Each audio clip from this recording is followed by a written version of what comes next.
All right, what's up today, YouTube land? This is your boy Steve at Vast Motorsports.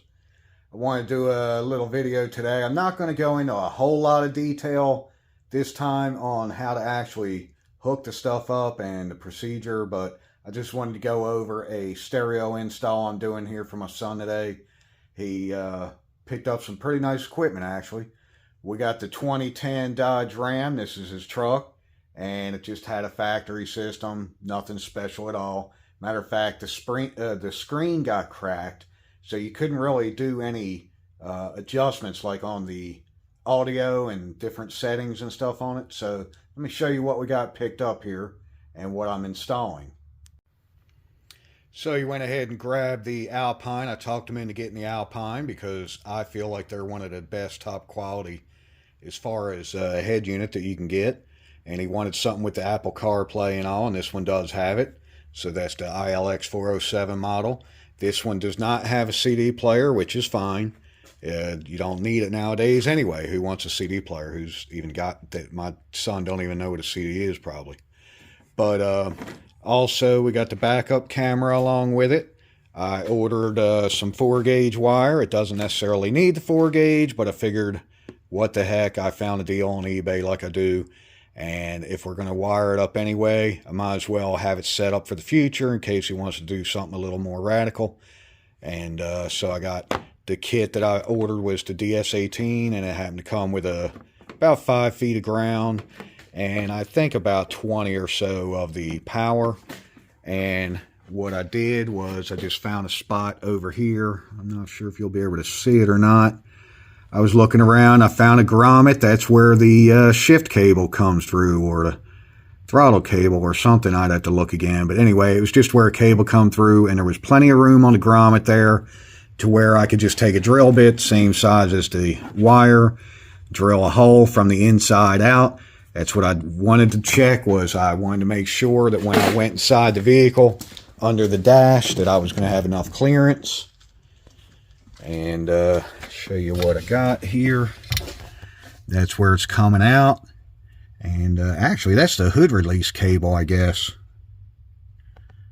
Not even sure. It might be the shift cable. The shifter's over here in the console, but I think it swings around and that's it. Or, yeah, because here's the hood cable. It's a little one. So anyway, we got it coming in right here. I stuffed it behind the carpet. I have some of the console taken apart. Actually, you pretty much got to disassemble a lot of stuff here to make it work. And you kind of get into a mess, but that's what you got to do sometimes.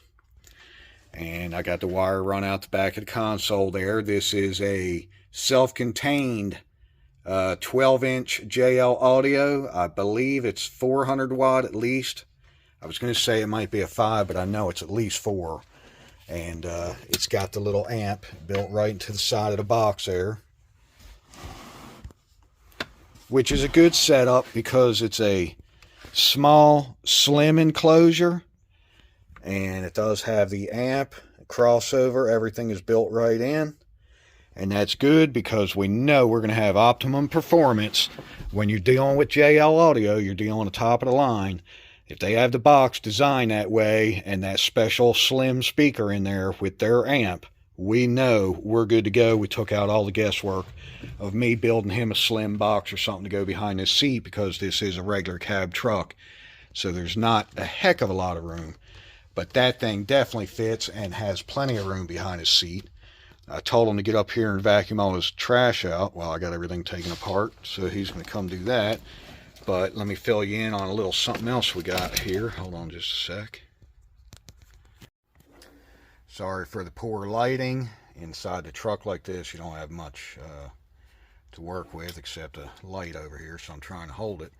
Now, what I did have to do to get this Alpine to fit in, even though he ordered the install kit, which are these 2 little side plates that screw on, and it does fit nice now, but I did have to trim the top edge of the dash here to make it fit in between here and here. It wouldn't fit, so I trimmed that off.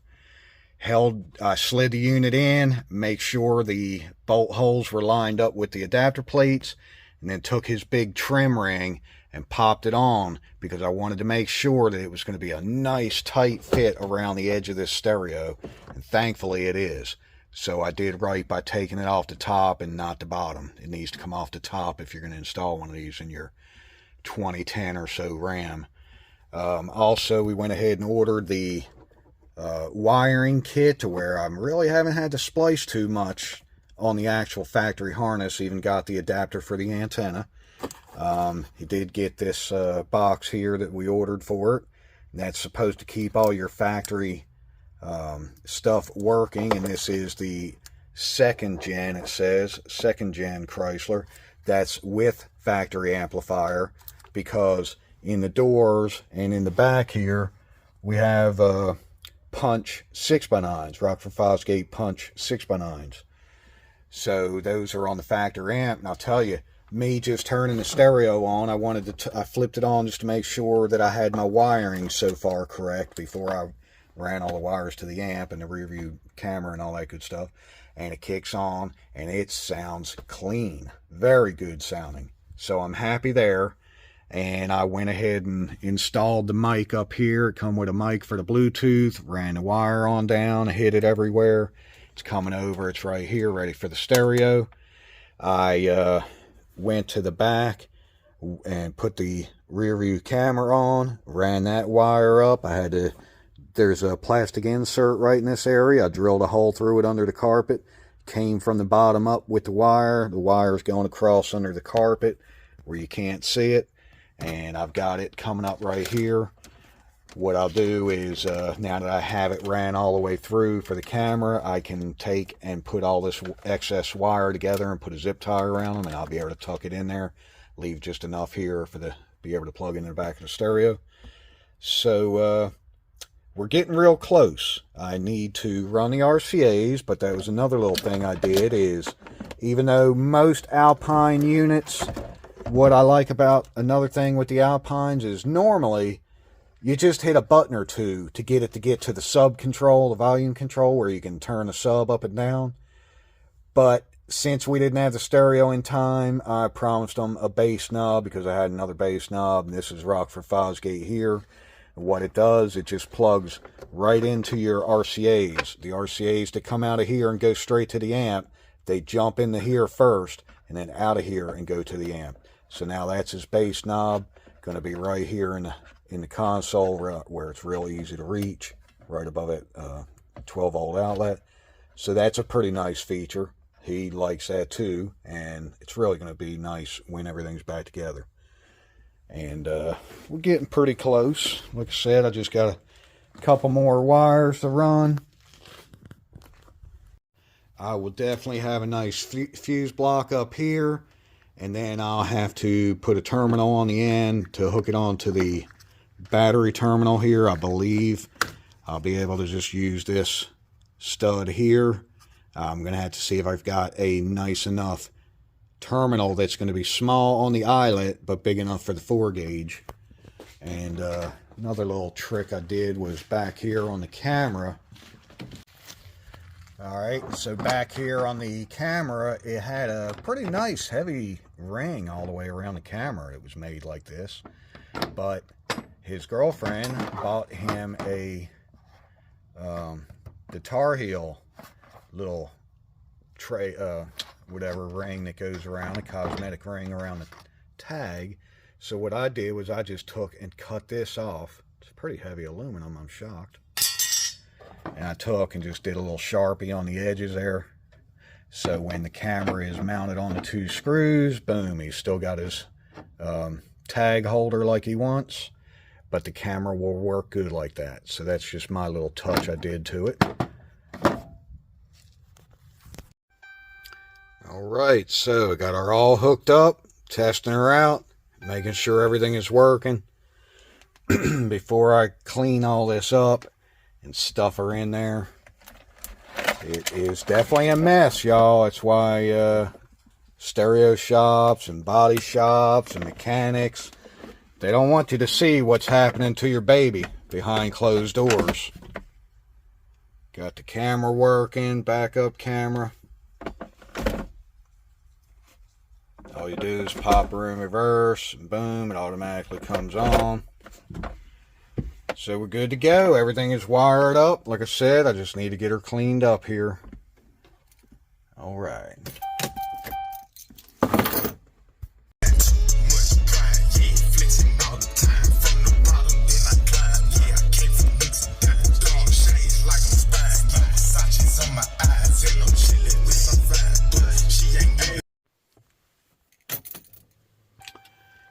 All right.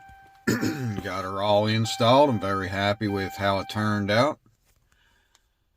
Got her all installed, and I'm very happy with how it turned out. Nice and tight fit all the way around the screen there. Everything is looking good. And it's a really nice radio, too. Interaction with the military.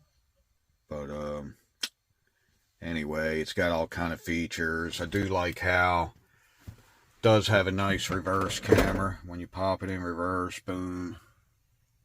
Very nice.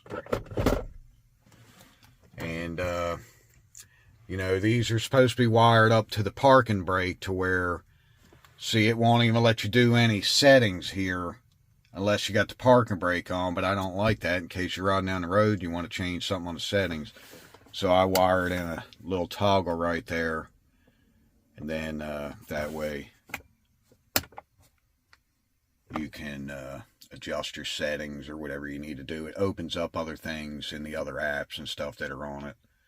But anyway, so that's why I always put the little toggle under there. That way you don't have to have your e-brake on. Got the little USB line coming out right here under there in case he wants to plug in and use it as a charger and Apple CarPlay or whatever on there. So I didn't go into a whole lot of detail on how to actually do the procedure because I don't know what brand radio you'd be using. This was just a little something to show you the install I did on my son's truck. But if you do want to do one of these installs and you want to get this main plate off, you lift this little rubber thing here. There's 2 screws under there. Pop off this little trim ring here around this port. You just take a screwdriver and pop it out. It's got 3 clips. There's another screw behind it. You come along, take your fingers and pop this little chrome ring up. Get it popped up all the way around it. And then you'll have to, you can either open this and use a screwdriver in here, or just put your foot on the brake, turn the key, pull it down into like neutral area or something long enough to grab this assembly and pop it. And this whole big piece here will come up and off. And then you can put it back in park, take your key out. But, that's just a couple of things to get that off. And the other thing was the console here. I went ahead and I took the seat out and took the console pieces off right here. This one just pops off with clips. This one, there's a 10 mil behind this. There's a 10 mil over here at the bottom. And under, matter of fact, it was under this. There's a little screw going down and one up here. There's one going down, but you got to have these off to get to it. And then inside here, there's 2. One this way and one right here. Take those out, and this whole side piece will come off the console, and that's where I had them wires ran back. But it fits very nicely. I really like the JL sub. It sounds great. Really good sounding system. Very clean. Like I said, we got Rockford Fosgate punch 6x9s in the doors and in the sides back here, and they're running on the factory amp. You know, it's not a competition system, but I'm going to tell you right now, it sounds amazing and good and clean. He changed out the factory ones up here with some nice Harman Kardons, and what a difference. Boy, it sounds really good and clean.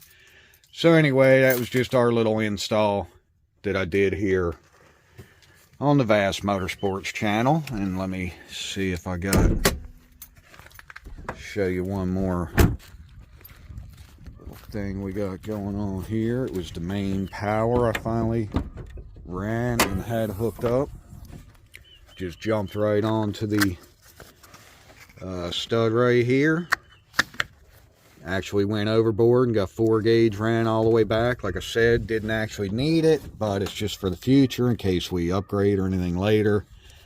And the wire just comes right around, boom, to a fuse here. You can't really see it, but I do have a fusible link there.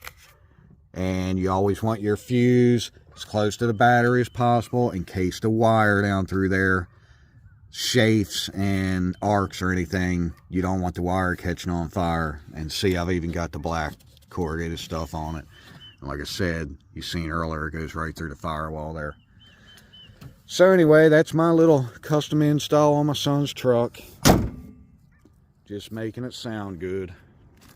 Y'all have a blessed day.